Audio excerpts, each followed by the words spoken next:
Good morning. I'm Rebecca Brown, the U.S. Director of Tobacco-Free Portfolios, a small but mighty NGO, nonprofit, that you've never heard of. We, with your help, are going to end tobacco, and I hope after today, we're going to be a nonprofit that all of you know about. We're here in Boston, where in November 2020, a nearby town called Brookline, Mass., passed the nation's first tobacco-free generation policy. This means that anyone born after November 1, 2000 will never be allowed to purchase tobacco or e-cigarettes legally. That's a big deal. If the town where I grew up had had such a policy, I may have never started smoking at age 14, and my sister may have never followed suit at age 10. My cigarette of choice was the Camel Light. The cigarette boxes came with coupons you could collect in exchange for cool Joe Camel swag. All kids had to do was buy a wildly addictive, deadly product to get a polyester windbreaker with the word camel emblazoned across the chest. We kids were not only harming our health, but we were free walking advertisements for big tobacco. So Brookline got it right. And now other towns in Massachusetts have followed suit. The idea is that kids should be protected from addictive and deadly products. And let's face it, nearly all smokers start as kids. So protecting kids has the potential for generational change. Now you may be wondering, why am I here speaking about tobacco at a climate tech conference? Aren't cigarettes yesterday's news? Aren't we supposed to be innovating new technologies to solve the climate crisis? Shouldn't we be creating a net zero solution for our children and grandchildren?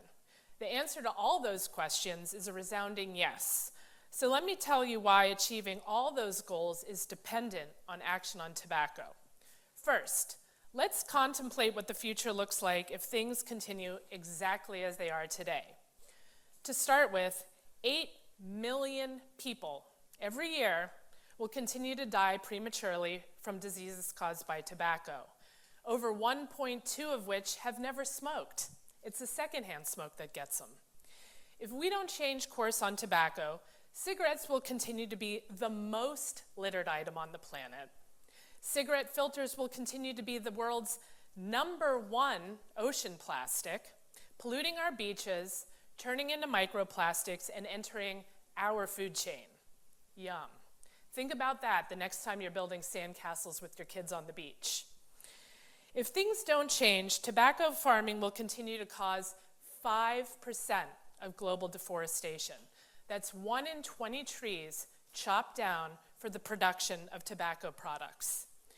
If we don't change course, tobacco farming will continue to emit spectacular greenhouse gas emissions larger than entire countries. And all that for a product with 0 utility and 0 safe use. That's right, tobacco harms the environment throughout the entire life cycle of the product, from growing, curing, packaging, damaging the consumer and bystander. And the cigarette butt continues to pollute for decades. If things don't change, the economic, environmental, and human cost of tobacco will continue to be offloaded on governments, on municipalities, and on families. It's us, it's you and me.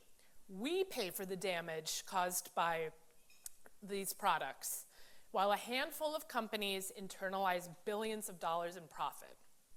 Is that the sustainable future we should be aiming for ourselves and our children?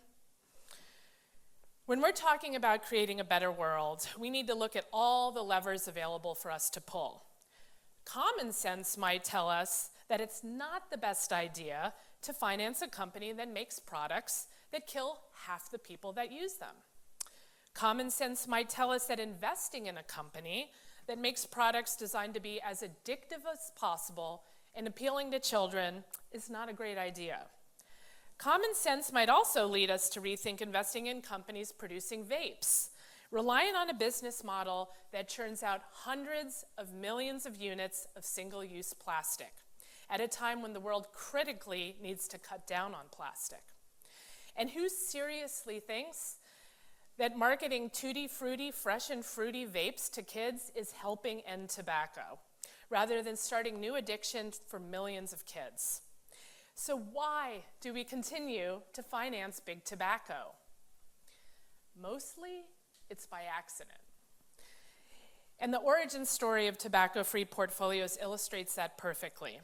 Most individual wealth is concentrated in people's homes and their retirement plans. And let's face it, most people select their retirement plans like they're choosing coffee at Starbucks. They can't really tell the difference between the options, so they pretty much throw a dart and stick with it. Rarely do participants fully understand how and what their money gets invested in, which means that even a lung cancer doctor could unknowingly be investing in big tobacco. This is exactly what happened to our founder and CEO, Dr. King, who was a lung cancer doctor and discovered by chance when she applied for a mortgage that her own pension plan was full of tobacco investments. Can you imagine what that discovery does to a person who has watched patients die day after day from the very effects of the tobacco products these companies make? It was enough of a shock that she stopped everything to start tobacco-free portfolios. We developed a global pledge for the finance sector, the Tobacco-Free Finance Pledge. And we encourage finance leaders to stand shoulder to shoulder with governments, communities, parents, environmentalists, and the global health sector in rejecting tobacco. There are now over 200 leading financial institutions signed up to the pledge, and together they control over $18 trillion. That's awesome.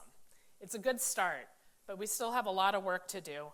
And happily, we're finding friends in finance across the globe. Of course, tobacco companies have pushed back, but don't be fooled. They work hard to game sustainability by trying to create the image of a good neighbor. For example, drafting shiny sustainability reports that go on for hundreds of pages, highlighting fabulous initiatives with pristine beaches. Remember those beaches I mentioned earlier, the ones covered in cigarette butts? No mention of those in the sustainability reports.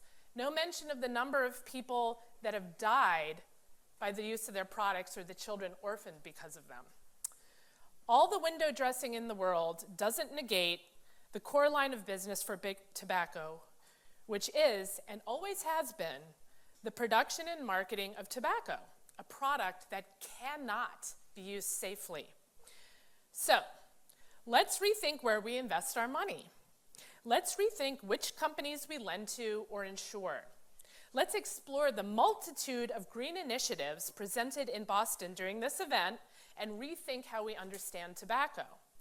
Let's make the future one free from tobacco by finally bringing an end to an industry that creates products that cause death, disease, and environmental destruction. It's about saving lives and the planet, both of which we only have one of. The future of net zero is tobacco-free. Thank you very much.